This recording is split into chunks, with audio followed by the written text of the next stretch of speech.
Baik, assalamualaikum warahmatullahi wabarakatuh. Perkenalkan, nama saya Sukman Hadi Hidayat.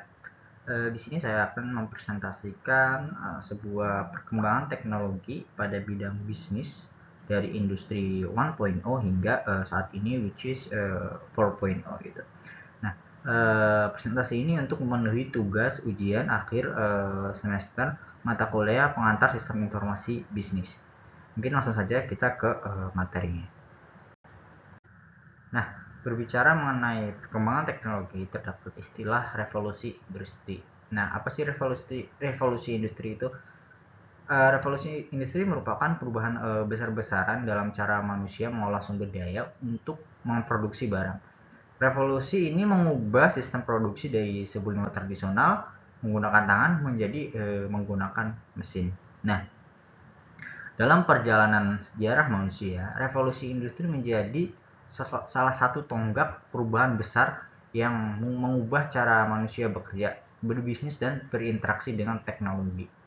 Revolusi ini tidak hanya membawa kemajuan dalam bidang industri dan ekonomi, tetapi juga berdampak besar pada kehidupan sosial dan budaya masyarakat.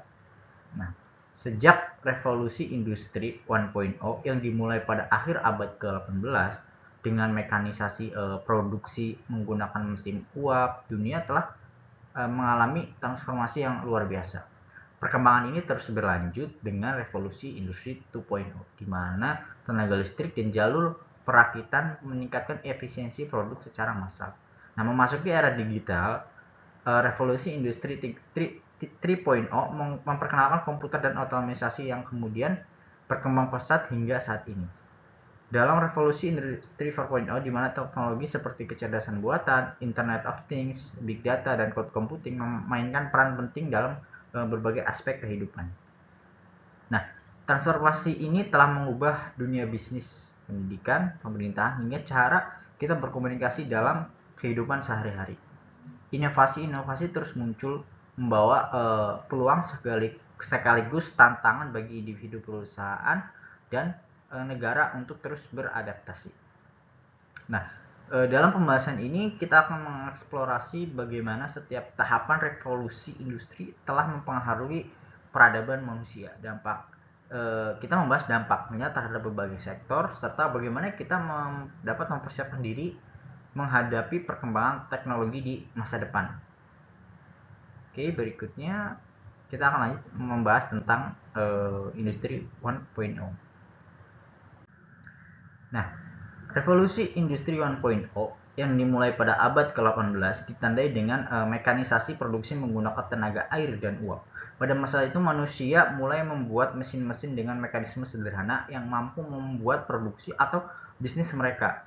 Perkembangan teknologi pada era ini membawa dampak signifikan pada bidang bisnis dengan faktor pendorong utama yaitu meliputi penemuan mesin uap, mekanisasi produksi, pengembangan transportasi, dan perubahan sosial ekonomi, di mana faktor-faktor penemuan mesin uap telah menjadi sumber energi baru yang revolusioner menggantikan tenaga manusia dan hewan.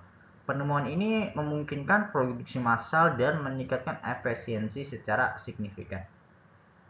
Kemudian, pendorong lainnya ialah mekanisasi produksi yang berkaitan dengan peralatan. Berkaitan dengan peralatan dalam peralatan mekanis seperti alat tenun dan mesin pintal menggantikan metode produksi tradisional yang mengandalkan tenaga kerja manual. Proses mekanisasi ini meningkatkan kecepatan dan volume produksi secara drastis. Selanjutnya dalam hal transportasi pun turut ikut berkembang dengan adanya penemuan kereta api dan kapal uap merevolusi transportasi barang dan manusia. Hal ini membuka pasar baru, mempermudah distribusi, dan mengurangi biaya transportasi secara signifikan. Ya. Nah, yang terakhir terkait sosial dan ekonomi. Pada revolusi industri 1.0 menyebabkan urbanisasi, pertumbuhan populasi, dan munculnya kelas pekerja. Hal ini menciptakan pasar konsumen yang lebih besar dan mengubah struktur sosial masyarakat secara fundamental. Nah, terus dari faktor pendorong di atas tentunya sangat berdampak sekali dalam bidang bisnis. Salah satunya ialah peningkatan produktivitas. Munculnya mekanisasi produksi dan penggunaan mesin uap meningkatkan output produksi secara signifikan, memungkinkan perusahaan menghasilkan barang dalam jumlah yang lebih besar dengan biaya yang lebih rendah. Tidak hanya itu, penurunan biaya produksi juga menjadi dampak dari revolusi industri 1.0. Adanya efisiensi produksi yang lebih tinggi dan biaya transportasi yang lebih rendah menurunkan harga barang, membuat produk lebih terjangkau bagi konsumen dan meningkatkan daya beli masyarakat itu sendiri. Kemudian terjadinya peningkatan produksi dan perdagangan mendorong pertumbuhan ekonomi yang pesat juga, menciptakan lapangan kerja baru dan meningkatkan standar hidup masyarakat secara keseluruhan. Pada era ini juga memicu perubahan struktur industri ya. Munculnya industri-industri baru seperti tekstil, pertambangan, dan manufaktur berkembang pesat, sementara industri tradisional mengalami penurunan. Hal ini mengubah landscape ekonomi dan menciptakan struktur industri yang lebih modern. Perubahan struktur di atas tentunya menjadi awal munculnya pabrik-pabrik yang ada gitu kan. Pabrik yang sebelumnya dilakukan di rumah-rumah atau bengkel kecil berpindah ke pabrik-pabrik besar dengan mesin-mesin modern seperti penggunaan sistem pabrik ini memungkinkan produksi yang lebih terorganisir dan efisien. Itulah beberapa dampak besar revolusi industri 1.0 dalam bidang bisnis. Nah, kemudian di revolusi industri 2.0 terjadi pada awal abad ke-20 yang juga dikenal sebagai revolusi teknologi. Nah, pada masa ini tenaga listrik ditemukan dan mulai menggantikan mesin uap dalam proses produksinya. Nah, penemuan pembangkit tenaga listrik dan motor pembakaran dalam menjadi tonggak mulainya revolusi industri 2.0 ini. Nah, penemuan-penemuan tersebut memicu munculnya teknologi baru seperti mobil, pesawat terbang, telepon, dan lainnya gitu ya, yang mengubah dunia secara signifikan. Beberapa faktor pendorong di industri 2.0 ini diantaranya yang pertama yaitu mungkin penggunaan energi listrik. Nah, listrik menjadi sumber energi baru yang lebih efisien dan fleksibel dibandingkan energi uap. Penggunaan listrik memungkinkan produksi massal yang lebih besar dan efisien, serta memungkinkan pengembangan teknologi baru seperti motor listrik dan lampu. Nah, dari penggunaan energi listrik terdapat faktor lain juga yaitu perkembangan telekomunikasi. Perkembangan ini ditandai dengan beberapa penemuan telegraf dan telepon, memungkinkan komunikasi jarak jauh yang lebih cepat dan efisien. Hal ini memfasilitasi koordinasi bisnis yang lebih baik dan memperluas jangkauan pasar serta mempercepat penyebaran informasi itu sendiri. Nah, bukan hanya perkembangan telekomunikasi saja, inovasi kimia dan material sangatlah berkembang pada saat itu. Pengembangan bahan kimia baru seperti plastik dan baja, kemudian inovasi dalam proses kimia memungkinkan perubahan produk yang lebih baik dan beragam. Setelah kita membahas faktor pendorongnya, tentu akan ada dampak dalam bidang bisnis yang terpengaruh.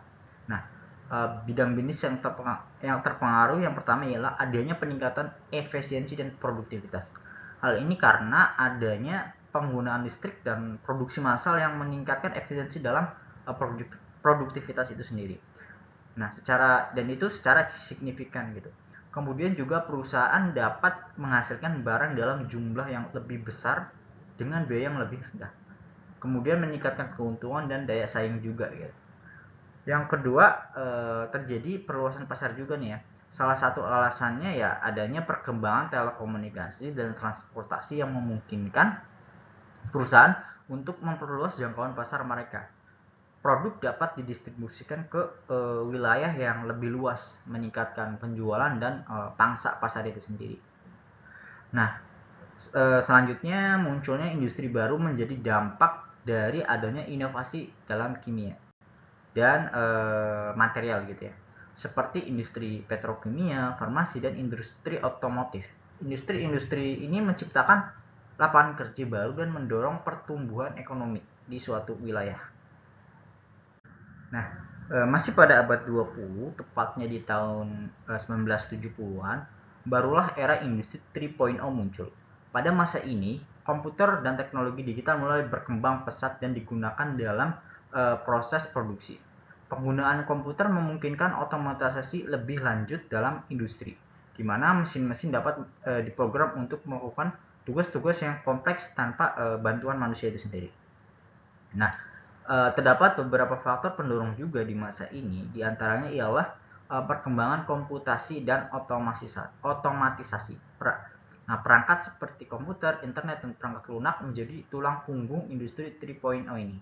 Nah, otomatisasi proses produksi, pengendalian kualitas, dan manajemen rantai pasokan menjadi lebih efisien dengan bantuan teknologi digital itu sendiri kan.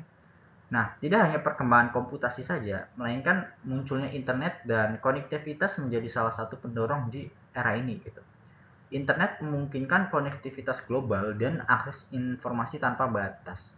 Hal ini memfasilitasi komunikasi bisnis yang lebih cepat, kolaborasi jarak jauh, dan perdagangan elektronik.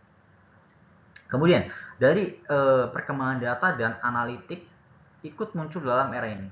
Nah, ketersediaan data dalam jumlah besar dan kemampuan untuk menganalisanya memungkinkan perusahaan untuk memahami perilaku konsumen dengan mengoptimalkan operasi dan membuat keputusan bisnis yang lebih baik. Nah, setelah perkembangan data dan analitik, ada perkembangan teknologi seluler. Perangkat seluler seperti smartphone dan tablet memungkinkan akses internet dan aplikasi bisnis di mana saja dan kapan saja. Hal ini meningkatkan fleksibilitas kerja dan memungkinkan interaksi yang lebih personal dengan konsumen. Nah, setelah itu dari segi dampak dalam bidang bisnis di era industri 3.0 ini juga punya dampak besar di beberapa bidang, diantaranya transformasi model bisnis. Ini maksudnya internet dan teknologi digital memungkinkan munculnya model bisnis baru seperti kayak e-commerce, platform digital, dan ekonomi berbagi lah ya. Nah, perusahaan dapat menjangkau pasar yang lebih luas dan menawarkan produk dan layanan yang lebih personal juga. Selanjutnya dalam hal inovasi dan pengembangan produk, teknologi digital memungkinkan perusahaan untuk mengembangkan produk dan layanan baru dengan lebih cepat dan efisien gitu. Data dan analitik membantu perusahaan memahami kebutuhan konsumen dan menyesuaikan produk mereka gitu. Kemudian setelah itu terdapat perubahan landscape kerja. Dalam hal ini otomatisasi dan digitalisasi mengubah landscape kerja. Beberapa pekerja tradisional mungkin hilang, tetapi pekerjaan baru yang membutuhkan keterampilan digital dan analitik yang kuat itu muncul. Nah, yang terakhir di era ini berdampak pada globalisasi dan persaingan. Munculnya internet dan konektivitas global meningkatkan persaingan antara perusahaan. Nah, perusahaan harus sering berinovasi dan beradaptasi dengan cepat untuk tetap kompetitif di pasar global itu sendiri. Kemudian terakhir kita masuk ke era industri 4.0 yang mana ini masih berlaku hingga saat ini ya. Pada masa ini teknologi berkembang sangat pesat. Banyak sekali inovasi-inovasi yang muncul dan membuat tenaga manusia digantikan secara perlahan. Ada beberapa hal yang mendorong tujuan pada era ini. Yang pertama mungkin adalah IoT atau Internet of Things, gitu kan. Nah, IoT ini menghubungkan perangkat fisik, mesin dan sistem melalui internet, memungkinkan sebuah pengumpulan dan pertukaran data secara real time. Hal ini tuh memungkinkan otomatisasi lebih canggih lagi ya, dan pemantauan jarak jauh pun memungkinkan, dan optimasi proses bisnis itu jadi lebih gampang. Nah, kemudian ada juga AI atau artificial intelligence dan machine learning. Kedua hal itu memungkinkan komputer untuk belajar dari data dan membuat keputusan tanpa campur tangan manusia itu sendiri. Hal ini memungkinkan perkembangan sistem otomatis yang lebih cerdas, analitis prediktif, dan personalisasi produk dan layanan. Nah, yang terakhir nih, adanya perkembangan cloud computing. Apa sih cloud computing? Nah, cloud computing itu sendiri menyediakan akses ke sumber daya komputasi yang fleksibel dan terukur melalui internet. Hal ini memungkinkan perusahaan untuk mengurangi biaya infrastruktur TI, meningkatkan skalabilitas, dan mengakses aplikasi dan layanan bisnis dengan cepat dan sangat mudah. Nah, Tentunya pada era ini juga mempengaruhi bidang bisnis yang sangat signifikan sekali ya. Yang pertama tentunya menciptakan sebuah transformasi bisnis di era 4.0 ini. Nah, itu tuh mengubah cara perusahaan beroperasi dan bersaing. Perusahaan harus mengadopsi teknologi digital untuk tetap relevan dan kompetitif. Kemudian, terjadinya peningkatan efisiensi dan produktivitas secara signifikan. Dengan adanya otomatisasi, AI, dan IoT meningkatkan efisiensi dan produktivitas secara signifikan. Proses produksi menjadi lebih cepat, akurat, dan tentunya hemat biaya juga. Tidak hanya itu saja, pengembangan produk dan layanan baru sangat terlihat di era ini. Teknologi digital memungkinkan perusahaan untuk mengembangkan produk dan layanan yang lebih inovatif lagi dan personal gitu. Adapun transformasi kebutuhan tenaga kerja yang tentunya sangat berubah. Pada era ini pekerjaan yang membutuhkan keterampilan digital dan analitik semakin meningkat. Sementara pekerjaan yang bersifat repetitif dan manual itu semakin berkurang. Nah, baik. Kita sampai di ujung pembahasan. Dari pembahasan di atas kita dapat disimpulkan bahwa perkembangan teknologi telah mengalami transformasi yang signifikan sejak dimulainya revolusi industri 1.0 hingga era digital saat ini. Setiap tahapan revolusi industri membawa perubahan fundamental dalam cara kita hidup, bekerja, dan berinteraksi di mana dan pada siapapun gitu. Nah, pada revolusi industri 1.0 itu ditandai dengan mekanisme produksi menggunakan tenaga air dan tenaga uap. Kemudian teknologi pada masa itu pun mengubah masyarakat agraris menjadi industri dengan munculnya pabrik-pabrik dan kota-kota industri. Kemudian di revolusi 2.0 era elektrifikasi dan produksi massal, penemuan listrik di sini memungkinkan produksi dalam skala besar dengan munculnya jalur perakitan dan standarisasi produksi. Kemudian di revolusi industri 3.0 era digital dan otomatisasi, di sini komputer dan teknologi informasi memungkinkan otomatisasi proses produksi itu sendiri. Nah, kemudian di revolusi 4.0 era konektivitas dan kecerdasan buatan mulai muncul seperti kayak IoT, big data, dan kecerdasan buatan mengubah industri dengan memungkinkan produksi yang lebih efisien, personalisasi produk, dan layanan yang lebih cerdas. Kemudian perkembangan teknologi ini terus berlanjut dan tidak dapat diprediksi secara pasti, namun yang jelas adalah bahwa teknologi akan terus menjadi kekuatan pendorong perubahan dalam masyarakat dan ekonomi global. Kita perlu terus beradaptasi dan mengembangkan keterampilan baru untuk menghadapi tantangan dan peluang yang muncul dari perkembangan teknologi ini. Oke, baik, sekian dari pembahasan kita kali ini. Berikut saya cantumkan beberapa referensi yang saya buat atau saya cari untuk menyusun pembahasan ini. Kurang lebihnya mohon maaf. Wassalamualaikum warahmatullahi wabarakatuh.